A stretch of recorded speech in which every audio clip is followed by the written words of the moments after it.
Okay, we're officially starting the class. We're continuing on Rule 4, and DK points out that this is really an important rule. It's kind of the rule that's behind all creation. Um, so it's important that we go through this pretty thoroughly. Refreshing ourselves on the rule, it says sound, light, vibration, and form blend and merge, and thus the work is one. It proceedeth under the law. And naught can hinder now the work from going forward. The man breathes deeply, he concentrates his forces, and drives the thought form from him. And he spent most of this rule, or he's spending most of the rule on sound itself, because in the beginning was the word. You could say in the beginning was sound. And in the beginning, sound is behind really all creation. And the difference between light and sound scientifically is that light is merely sound going at a much higher rate of vibration, because both light and sound are created with waves, and light has waves on a much higher frequency than sound. And he makes this statement on the wrapping up what we were talking about last time about the masters. He says the masters must not be sought because a man seeks capacity.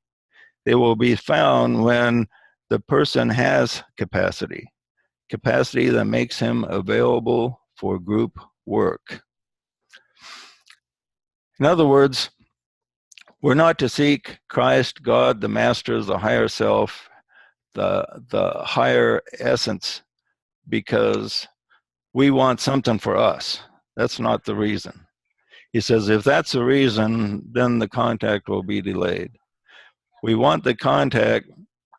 We want to be of service, make ourselves available, and make ourselves better servants, so we will attract the attention of those higher lives. And then when they see that we are capable of being of service, then the contact becomes much more, has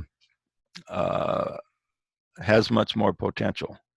And you mentioned how the disciple has a much more higher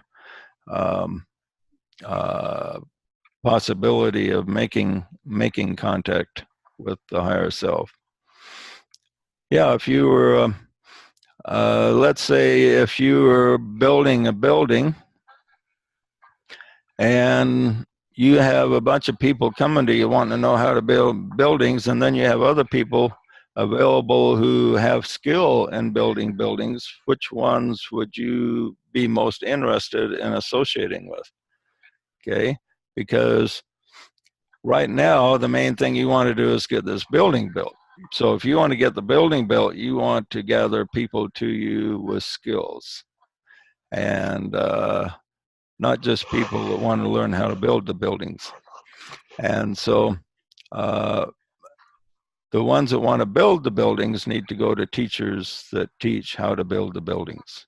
And then when they're through that teaching process, then they can go to the actual builder and attract the builder's attention. And this is the principle that DK teaches here. It's important. And he also, as I said, stresses the point that just becoming a good and decent person is just like step number one. There's many steps after becoming a decent person. After you become a decent person, you're kind and loving and good dad and good mom and good friend and things like this. Then the disciple needs to develop certain skills that make him usable in the construct of what God, the will of God, has in store to be built. Now, people say, well, doesn't the scripture say that God uses the weak things of the world? Well, Moses was considered a weak thing, but still he was learned in all the learning of the Egyptians. He had a lot of skill and knowledge, and he wasn't just picked for somebody that had no ability. He had quite a bit of ability and knowledge before he was picked. Jesus had a lot of skill and knowledge. We know that from he seemed to have had about every scripture memorized, for one thing. And he was very logical and had a good mind. And so you look at everybody that's accomplished something, often they're considered weak by the world, but still, even though a servant may be picked that seems insignificant to the world, he's gone through a lot of preparation. And so this is an important point that he stresses here, that we have to make the best of what we have. It's like the parable of the talents. The parable of the talents, the Lord gave out different talents to different individuals, and that in that day a talent was a sum of money. So he gave out different sums of money, and the different servants multiplied that money into different amounts, and they were rewarded for it. And the last servant came forward and said, Lord, I'm playing it safe here, and so I dug a hole and put the money in a hole, and your money is preserved, and here it is. And the Lord chewed that servant out and told him that he was going to take that money from him and give to the one that multiplied it the most. And so this is a interesting parable illustrating that we just can't sit around and wait for God to multiply our talents. We have to, and abilities. We have to do everything in our power to make that happen. Okay, next he goes into more on the sacred word. And he says this concerning the Om. The Om sounded forth with intent, thought behind it, acts as a disturber, a loosener of coarse matter of the body, of thought, of emotion, and of the physical body.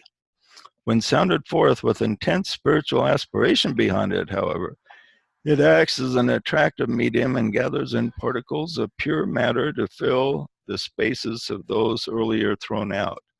This utilization of the word is of practical value and results in the building of good bodies for the use of sound.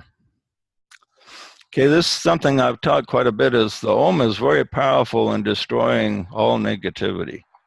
And the Om is for building, but the Om, he says, can also be an attractive force to attract those atoms of substance that can be used in the building. And so it depends on how it sounded forth. He says it can attract the atoms for building when accompanied with intense spiritual aspiration. That's an interesting phrase. Okay, so let's practice this just a minute with the Om. First of all, let's concentrate on saying it with the idea of destroying all negativity. This will help anyone who's had a rough week, because in order to bring in the greatest potential healing and restoration powers, the person needs to destroy all impediments and get them out of the way. And this is what the Om does. So first of all, let's sound the Om and focus on clearing away all negativity so only the positive remains. Okay, follow me with this view in mind. Focus. And if you're got your sound on, turn your sound off while we do this. Unfortunately for the group, you only hear me, but I'm sure you guys will be saying it on your own. So follow me in saying this and visualize or feel all negativity being dispersed. Oh.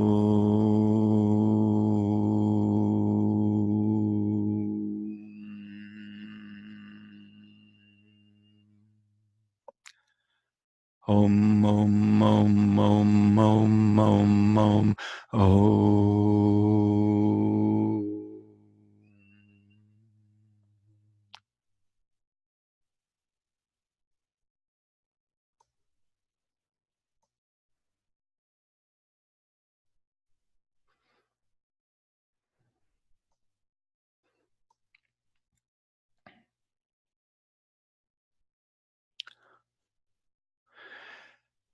Now visualize yourself linking up with your higher self, with God or Christ, whatever's the highest in your mind. And then visualize you drawing to yourself atoms of substance that will help you create heaven on earth.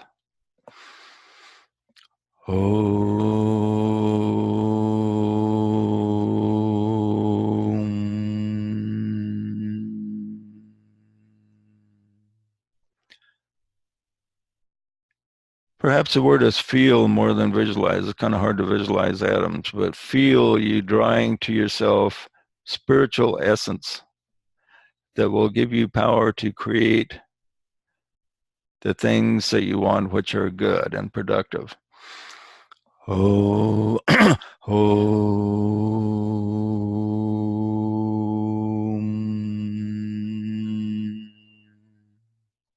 Om, om, om, om, om, om, om.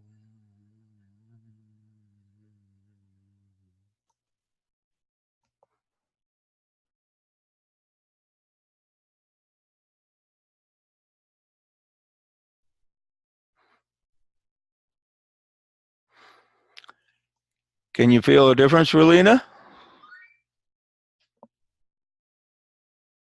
Yeah, it seems to work pretty well. I've actually been usually using it more since we started reading about it and found it quite helpful.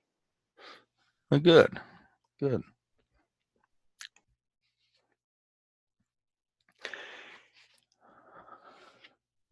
He says, the masters use the sacred word to create thought forms, to carry messages to disciples. Disciples pick them up, and the form is adapted to their thinking. So oftentimes a disciple will have an idea kind of come to his mind, and there may be a master somewhere sounding the sacred word, or there may be the Christ himself sounding the sacred word. And with that sacred word, he is sending forth to you an impression that he wants you to pick up. So you just never know. So anyway, the higher lives use use a sacred word as a medium to send impressions to the various disciples of the world. It's like an antenna. Yeah. Maybe we ought to do that with each other. You might want to, if like in your group, Rick, you might experiment, sound the sacred word and think of somebody in the group and see if they kind of picked up a vibe during the week. Well, we use a group logo that we created that has all of our pictures on it. And when we say the song together, we put that at full screen and just we say it to the group. Yeah. We actually direct it to each other, and we feel it coming from each other. Yeah, yeah, you can. Actually, we did that. Actually, we did that for 2 weeks to help Rick with his tobacco habit. Oh yeah. We had a little thing going there for a while. Yeah. Oh, good. Good for you guys. Okay, now the next thing DK goes into is the main work of the disciple. The first goal of the disciple needs to be learn to be receptive to the mind of your higher self, your master, or the Christ himself. And and this can't happen unless a person's paying attention. So the disciple must always be paying attention throughout the week. Now, a lot of times maybe you're involved in work and everything, and you don't have a lot of time to pay attention. But maybe you're just driving along in the car, relaxing, and then you can just kind of pay attention to what we call higher will thinking. Is there something I'm supposed to be picking up? Is there something I'm supposed to be doing?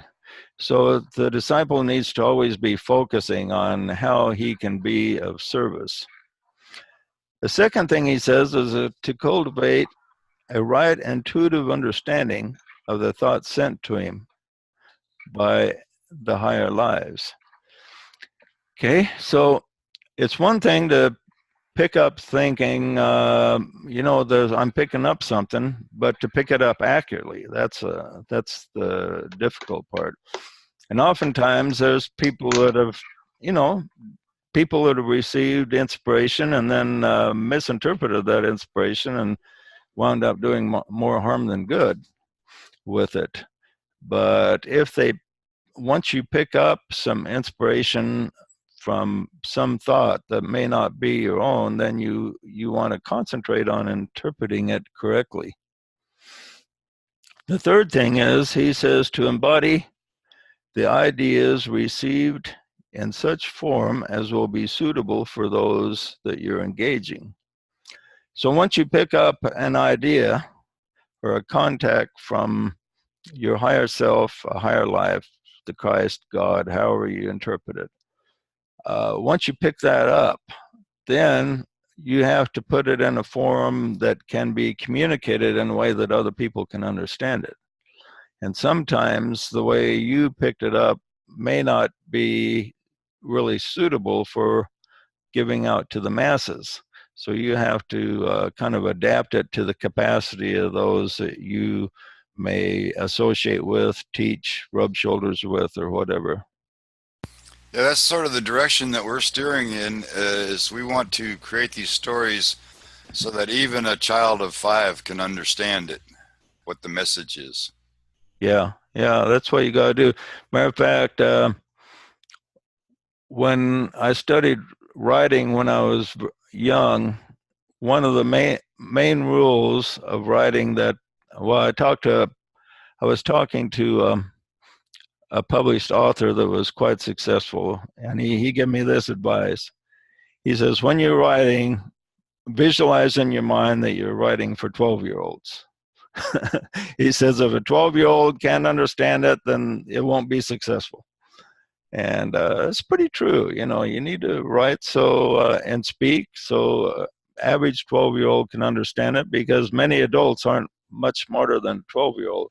Matter of fact, some of these 12-year-olds know a lot more about computers than we do. So, and the computer age is kind of teaching us how smart these young people can be. Matter of fact, my grandson, which is about 11 or 12 years old, it's amazing. When we have a problem with a computer, he knows more how to fix it than we do. So here's a really great quote from DK. I'll just read it. He says, there's one more thing. Sorry, left off the fourth point. And another point I wanted to bring out in relation to this is what I call the beaver principle. Does anyone remember what the beaver principle is? One bite at a time? That's a good guess. Okay, the beaver principle is this, is that a beaver is a lower life than us, right? But even though it's a lower life, he knows how to build a beaver dam a lot better than we do. If we had Rulina had to go out and build a beaver dam, she wouldn't know how to do it. And none of us would. But a beaver is an expert at building a beaver dam. He can build it better than we can, even though he's a lower life. And this is the same thing with us and the higher lives that's over us. Even though the higher lives can do a lot of things that we can't, and they can razzle dazzle us, we can do things that they can't also, just like a beaver can build a dam that we can't. So we're capable in this lower material form to reach out and contact other people in ways that the higher lives can't, because they're just not, their consciousness just isn't here. And so the beaver principle kind of applies to us. We can do things that no other life forms can do in reaching out and working with other humans. So that's an interesting principle to keep in mind. JJ, Yeah. I actually experienced this. My dad was highly intelligent, and in the course of some of his work, he would find it very frustrating because normal people couldn't understand what he was trying to do. And so he would use various members of the family to help so that we could enable him to put it into words that the average person could understand, because it just was beyond him. And Yeah. I found that really interesting. That was, he had to learn patience there. It was a good way to teach him patience, because, yeah, he just. Yeah, that's it's really interesting to think about, and it kind of explains why God needs us, you know? Because if God Himself were to materialize and speak to the United Nations, He may just make everybody so mad that they just say to heck with God. Who knows? But we humans can pick up the higher ideas and transmute them down into Parables. into communications that average people can accept. Now, DK says there is a problem with this, and the fact that a lot is lost in the translation. It's just like Rulina with her dad, maybe not everything got communicated, but at least some good stuff did get communicated, and this is what happens. And this is why the servants and the work down here is imperfect and takes a long time to perfect. Yeah, then he says, through sound, light, and vibration, to make this thought form active, embodying as much of the universal thought as is desirable, so that other minds may contact it. So to make the thought form active and to kind of activate it so that other minds may contact it. In other words, when a thought form is put out there, the masters put out a thought form that's contacted by humans, and then the more humans that contact it and think about it, it amplifies the power and steeps it down so that a lot of other people will start getting the same idea. It's a little bit like the 100th monkey syndrome, which almost everybody knows about the 100th monkey.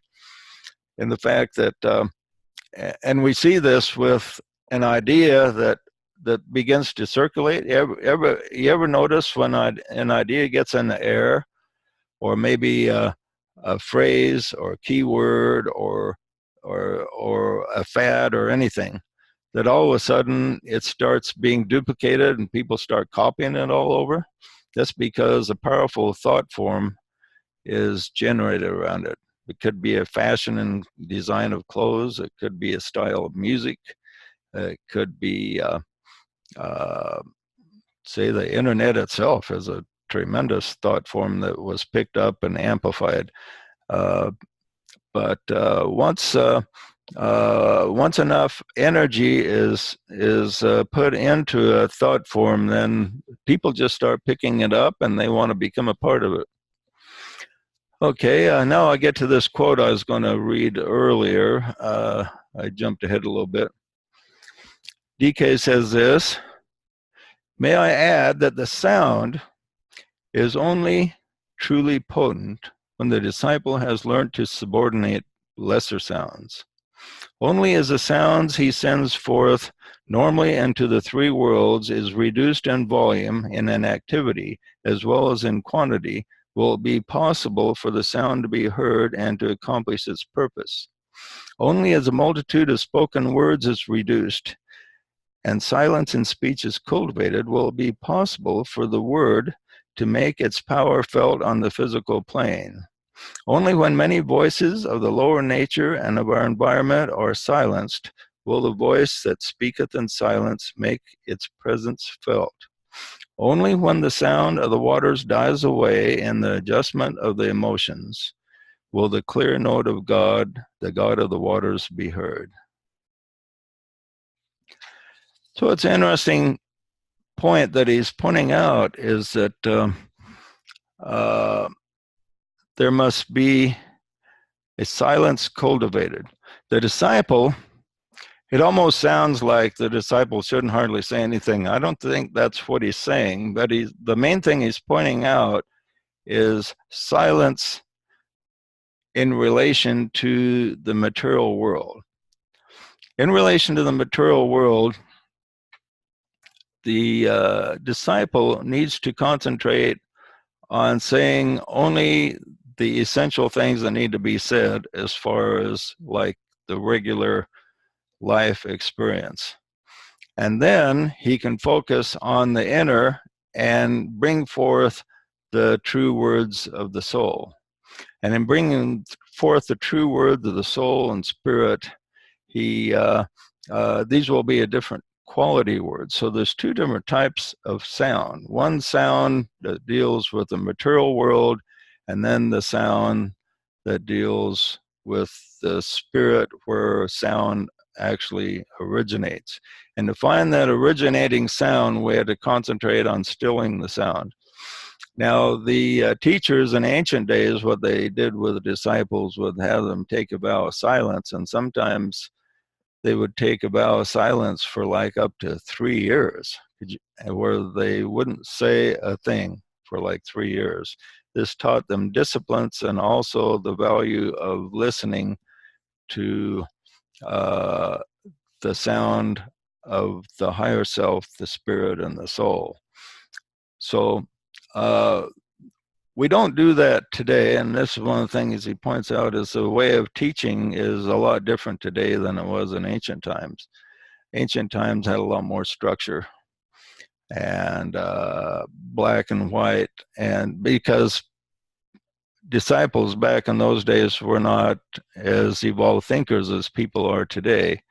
Today we have evolved to the point where the disciples are able to see the principle behind things more, and they don't need to be dictated to in black and white, and they don't need to go on 3 years of not speaking. But the disciple does need to pay attention and pay attention of drowning out the sounds created by the lower worlds, especially the emotional sounds. Now, keep in mind that when he talks about sound, he's talking about anything that's in vibration. When we think of sound, we can think of something you can hear with the physical ears. Esoterically, sound is anything that's in vibration. If your emotions are upset, that's a sound. And that's one of the worst, that's one of the sounds that really needs to be stilled. The disciple needs to learn to still his emotions so they are at peace, and to speak, just concentrate on speaking the essence of what you have to say rather than just saying a whole bunch of words to say one little thing. Concentrate on making your words concise. This sounds like something I've heard called keeping it in the crucible. If you're going to try to magically make a thing come true, or like a painting, if you're going to make a painting, if you start just telling your friends, well, I'm going to paint a sky up here, and I'm going to paint some water down here, and I'm going to paint this boat, I'm going to paint a house over on this, it's like you just put out a vibration into the physical world that took away from the strength of that thought form that you were going to use to make a painting with. So you may never even have to bother with the painting because you told them all about what it's about. Okay, well, I don't have to bother painting it now. Yeah, right. That's a good point too, Rick. Okay, then DK goes on, he says, people seldom realize the potency of a word. Yet it's stated, in the beginning was the Word, and the Word was God, and without him was not anything made that was made. The Hindus say very beautifully that the great singer that built the world, that the great singer built the worlds, and the universe is his song.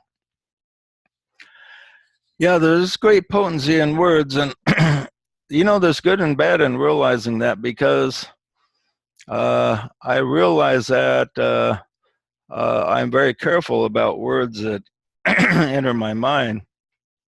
My first wife used to drive me crazy because she loved reading these medical books. And she loved reading about all kinds of diseases in these medical books. And she'd come up to me and she'd say, "Boy, this is an interesting disease. Let me read you about it, the symptoms." And she'd read me the symptoms about it, and it would start making me almost nauseated to listen to these symptoms, because, you know, part of my belief system is in the power of words and how potent they are. So that kind of worked reverse on me in some ways when she did that to me, and I said, "No, I don't want to hear about it." It sounds like she was doing that Zagat Lady thing with Adam Sandler and Chris Farley. You're the Adam Sandler character in there. Which skit was that? It's Chris Farley dressed up as a woman reading from the Zagat's Guide unnecessarily, and her husband Adam Sandler's like, "Oh, please kill me." Oh yeah, I guess that one. yeah. I loved Chris Farley and Living in Van down by the river. So we have to be careful what words we enter our minds, especially if we believe in the power of words. Now, people that don't believe in the power of words don't seem to care what words enter their mind. And so that doesn't mean they don't have power. But once you accept and believe in the power words, then you have to actually be extra careful as to the words that you let enter your mind. You want to only let building words enter your mind where they have any force. And what I do is, if there's something enters my mind that I don't like, I just make a note to myself, cancel that. I make a cancellation notice to my mind on that phrase or word or thought that I do not like. One good exercise for improving your use of positive wording is try writing an article, paper, whatever, without using the words no or not. And see just how hard that is. But it's good practice. It's amazing. Yeah, it probably would be. He says that this is realized and the science of this concept is somewhat understood. The significance of our own words and the utterance of sound and speech becomes an almost momentous happening. An interesting statement. Thought, speech, and the resultant activity on the physical plane complete the triplicity which make a person what he is and place him where he is. So you have three aspects of sound: thought, speech, and the resultant activity. So sound isn't really complete until you have those three. If you just sound alone, then it's not going to do much. It's just going to be sound and vibration. When the vibration ceases, then nothing's going to happen. But if it's preceded by thought, and then the thought makes a sound, and then the sound results in an activity that creates a materialization upon the physical plane, then you have true sound. He says, speech is the clothing for thought, and we must be careful about the words that we choose. Having thought, then, let us choose the right words to express the right thought, attempting to give correct pronunciation, proper values, and true tonal quality to every word we utter. That's interesting. True tonal quality. Well, he talks about these different things about sound. Let's go through them. Correct he says they need to express the right thought. First of all, they need to express it correctly. Attempting to give correct pronunciation. Now, this is something I'm a little lax on. Like I told you last week, I didn't learn to speak correctly for till I was in the 5th grade. I had to go through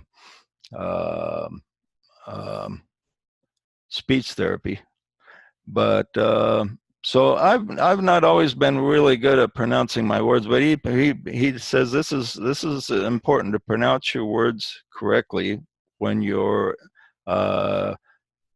putting things into words, and then give proper values and true tonal quality to every word we utter. True tonal quality, that's interesting. When I was a kid, I did this experiment with my dog. I said, I talked to him in different tones. Like I said, good dog, good dog. And then he thought he was being chewed out for doing something wrong because of my tonal quality. So even though, even though I was telling him he was a good dog, he felt he was a bad dog because of my tonal quality.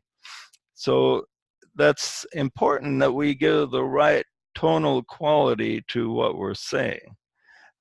So if we say good dog, then the dog picks up the tonal quality more than the actual words. And dogs are very sensitive to tonal quality, I think. I think they listen to the quality of what you're saying more than the actual words. However, they probably recognize their own name because they hear it so much. But overall, when you speak into your dog or pet, they will pick up your tone.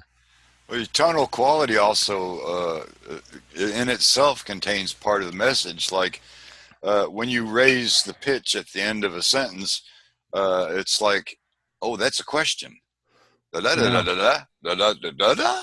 You know, it's Right. like, oh, he's asking. I didn't hear what he said, but he was asking a question. Right, and if you ask somebody how you doing, you know, you can hear from their tonal quality more than the actual word. They'll almost always say okay, but sometimes they'll say okay in such a way that you know they're not okay. And if you know from their tonal quality they're not okay, you can say, well, has there been a problem or something? And then you'll find out because you heard their tonal quality. You were able to delve deeper. And so, yeah, it's important. In other words, when we communicate, it's important we communicate clearly by pronunciating right, putting it into clear language, giving each word its proper value, and true tonal quality. And JJ, tonal quality, the different tonal qualities produce different vibrations. So Yeah. that also impacts the recipient. Whether Yeah, it's that's certainly true. dog or another person or whatever. Yeah, my wife and I have this thing where if we ever get in a fight or anything, we have this thing where one of us can say, we found out that when we tell each other I love you 3 times in sincerity, that it just dissipates any negativity.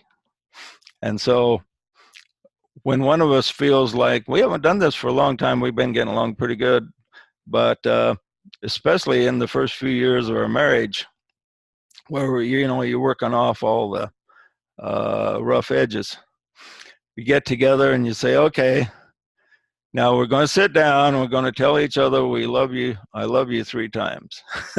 And the first time is really hard. The tonal quality isn't very good the first time you say it.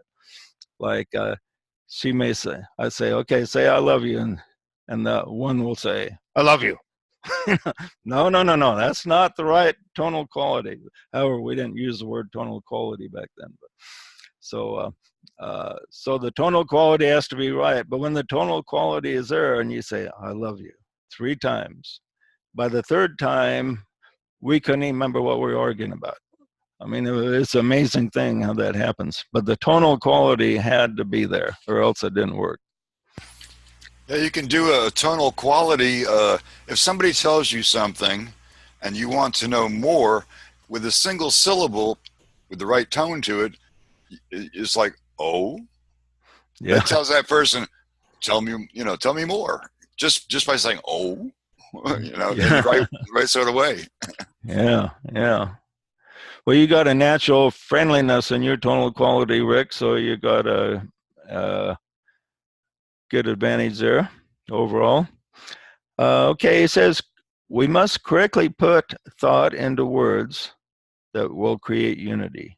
Incorrect words produce sound. Incorrect words and sound produce discord. So it's interesting how we're in an age where people are really concerned about saying the right thing, and we've almost gone overboard, and it's called political correctness. So do you think political correctness is something that's on the wrong track or right track, or maybe there's an ideal there that just hasn't been achieved yet? What do you think on that? I think it shows people not thinking for themselves. It's and DK had mentioned that. He says the bane of the teachings is when somebody's like always, well, according to the master, or the holy ones speak, and they say, it's like it's like people should be figuring this stuff out for themselves. Yeah, right. Well, what do you think, Joshua, about political correctness? Bad. Yeah, I mean, there's has it gone overboard about being correct, or is it even correct? It certainly has. I mean, there's possibly a nugget of truth in not wanting to hurt people's feelings and being polite and things like that. But basically, it's just gotten a crazy point where it's all. And I wonder if political correctness has kind of led into this kind of like shut down speech movement that's going on with people like protest and shout people down from giving speeches at colleges and things like that. Yeah.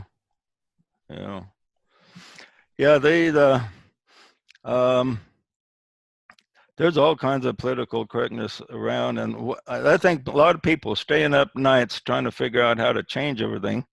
Now, the problem with political correctness, the idea isn't bad. It's try to create language that's as soothing as possible and as accurate as possible.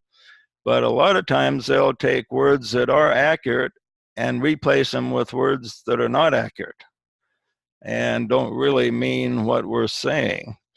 And so they've gone overboard on this. So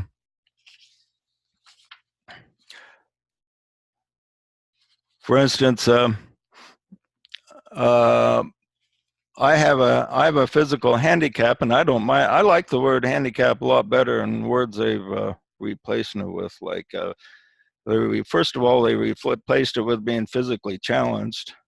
And if somebody came up to me and told me I was physically challenged, I feel like slapping them. Yeah, I don't consider myself physically challenged. I consider it a handicap because it is technically a handicap. But it's I don't like the word physically challenged. And then now they replaced it with something else. I can't remember what it is right now. But you don't like handy capable, JJ? What's that? You don't like handy capable? Yeah, right. But it's amazing.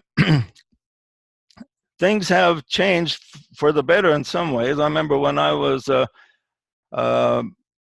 in college and I worked heavy construction, and during the summer, and when I worked through the union, and you work for a job for like maybe 6 weeks and then you move on to another job.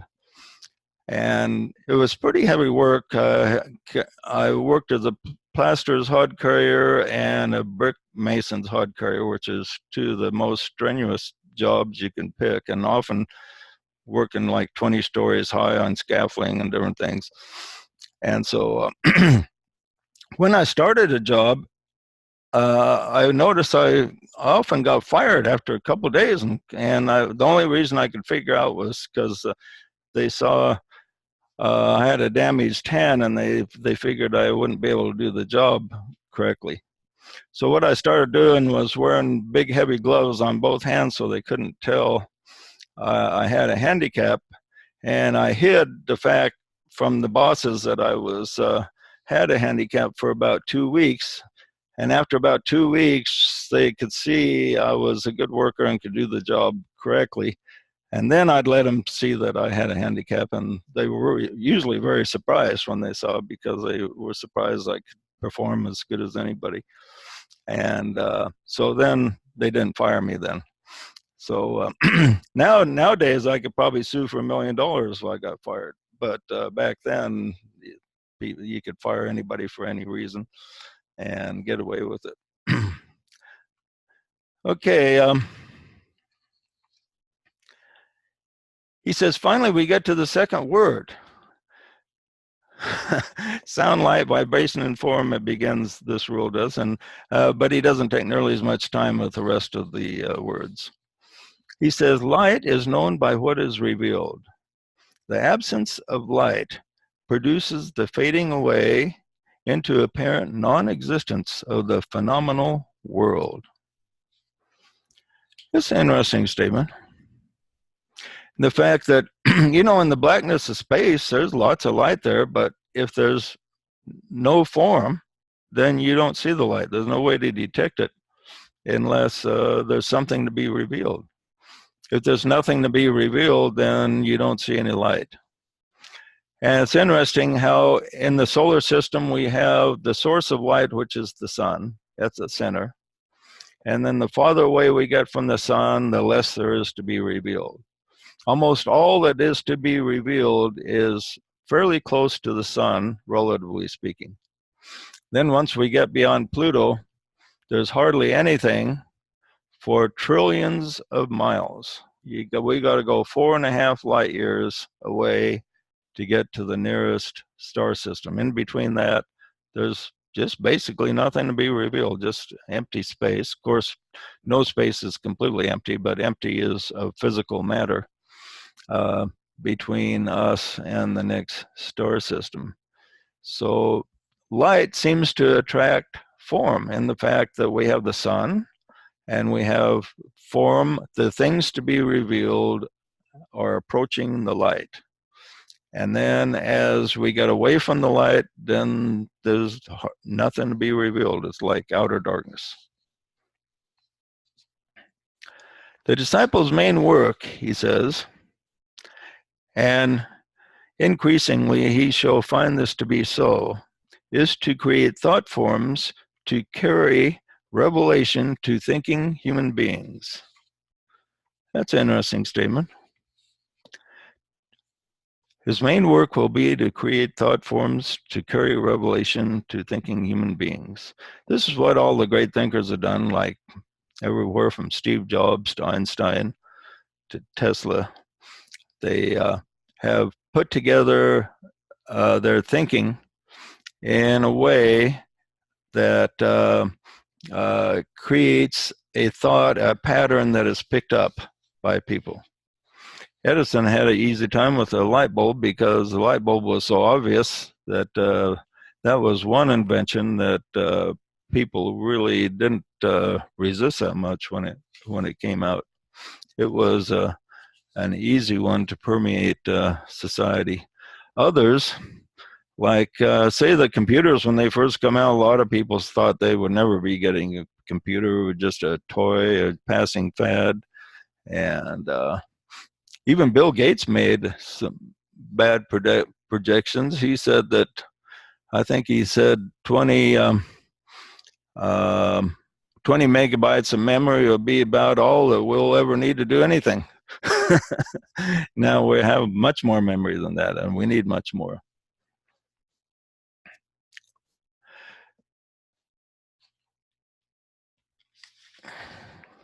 The disciple breathes forth through his work.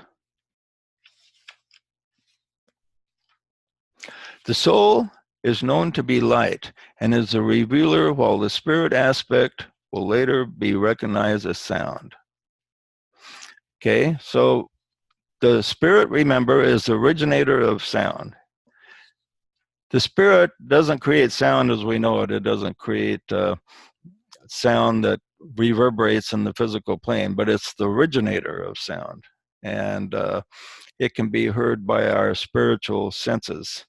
And then the second aspect is known as light, which is the revealer. And so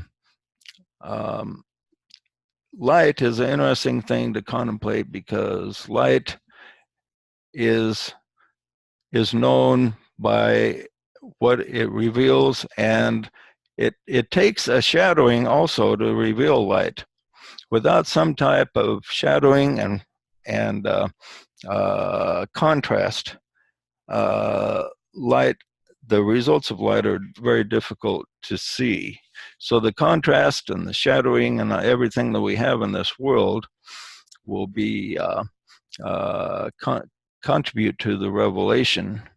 And the DK often makes an interesting statement concerning light. He says, within light we shall see light, which is an interesting statement. And the fact that maybe we have lesser light and greater light, and the contrast between the lesser and greater light produce revelation.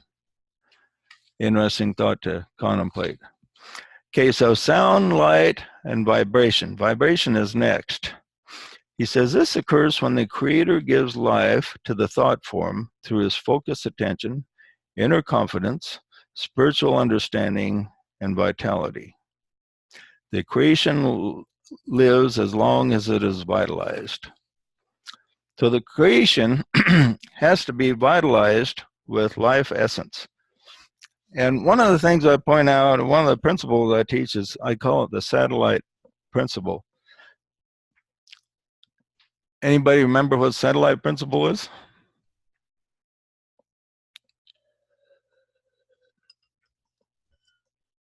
Satellite principle is this: what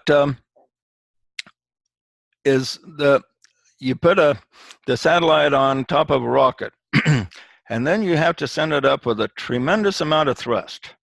And that thrust has to be continuous until it reaches orbital velocity of about 18,000, a little bit over 18,000 miles an hour.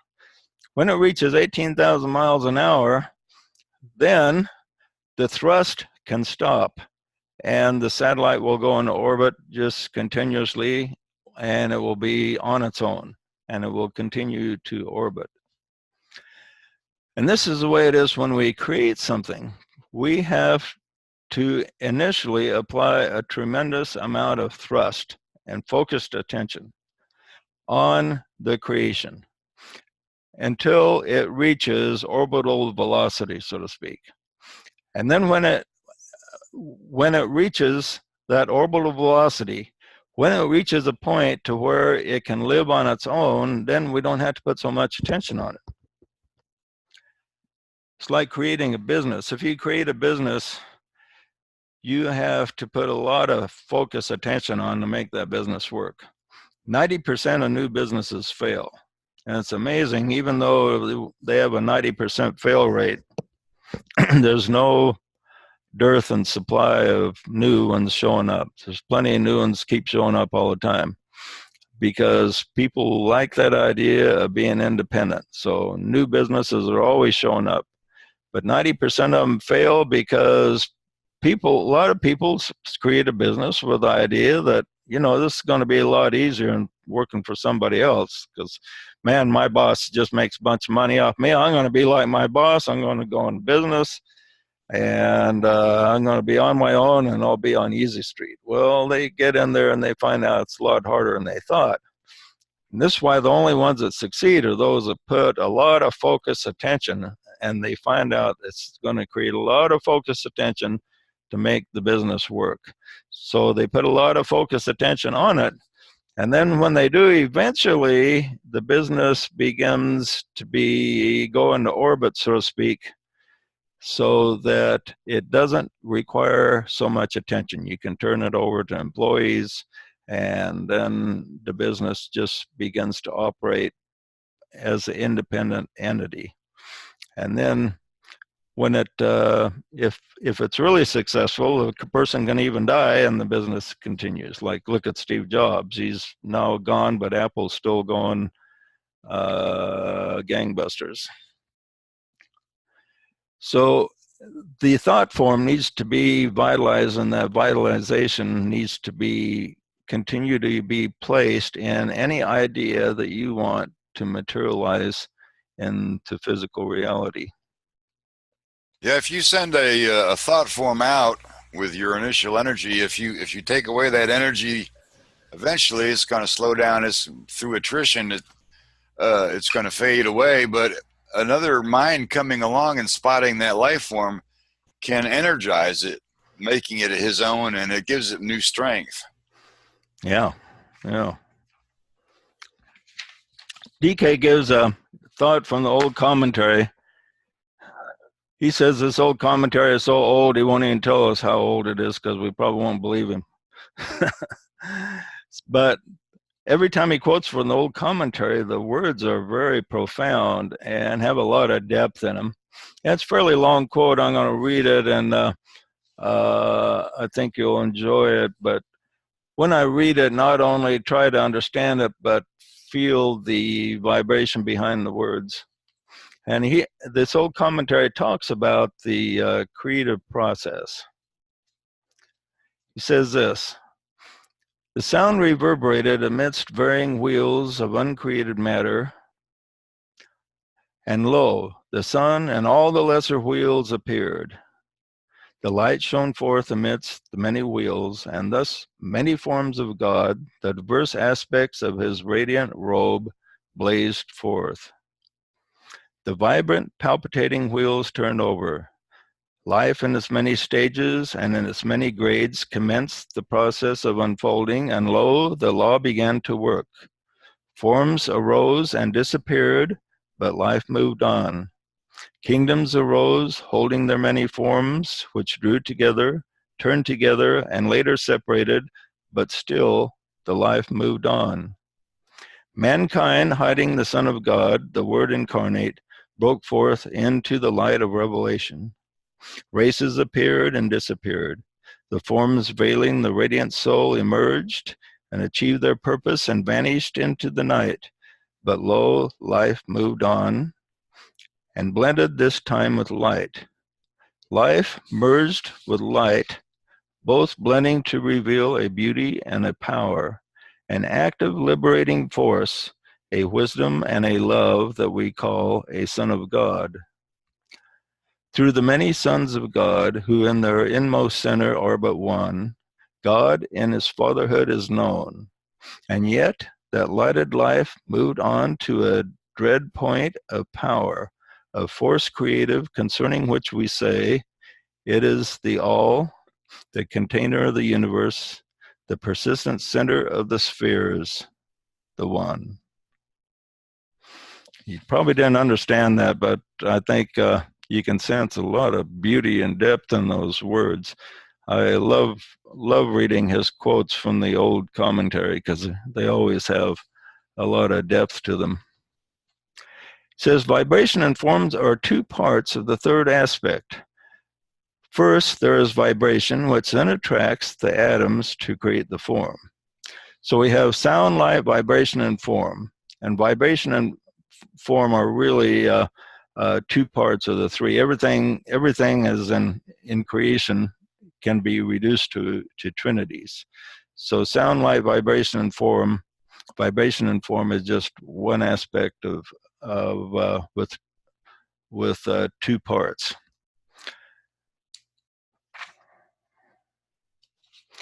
We as forms tune into the form through our senses, and then vibration, which leads us back to our source. First, though, there's self-awareness and then awareness of the soul.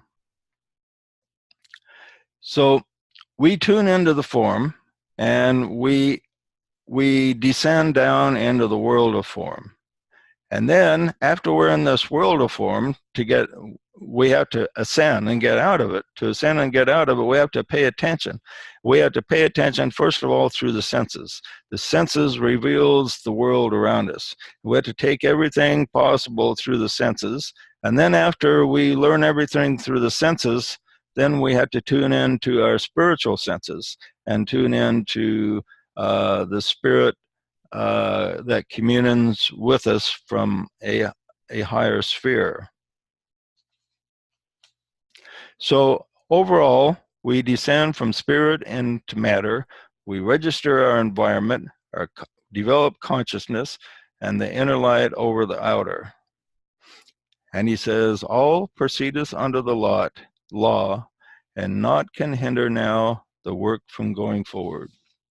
So when you have sound, light, vibration, and form, all these things vitalizing a thought form, an idea, naught can hinder now the work from going forward.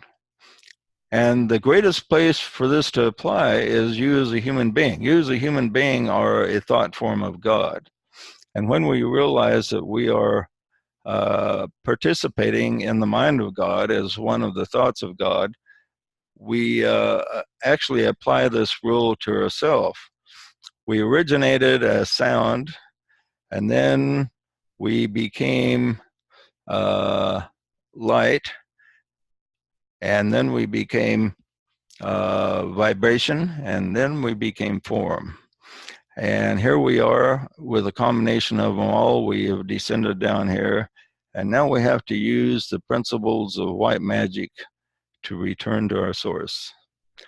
Interesting thing to think of. So as we go through this course, think of, if nothing else, not only us being creators here on the physical plane, but us being creators of ourselves and where we are going and taking ourselves back to spirit. Okay, any comments or questions before we end this?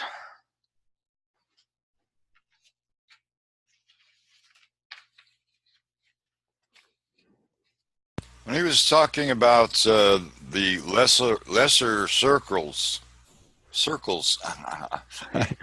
Well, Rick, you mean you were actually paying attention to that, Rick? Wow.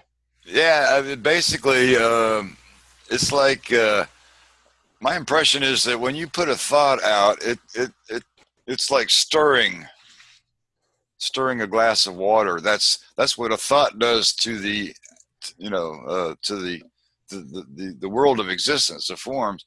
It stirs it up, and wherever you get a stirring, like a whirlpool, it's going to create these little, around the edges, it'll create these counter-rotating eddies around the edges of the whirlpool.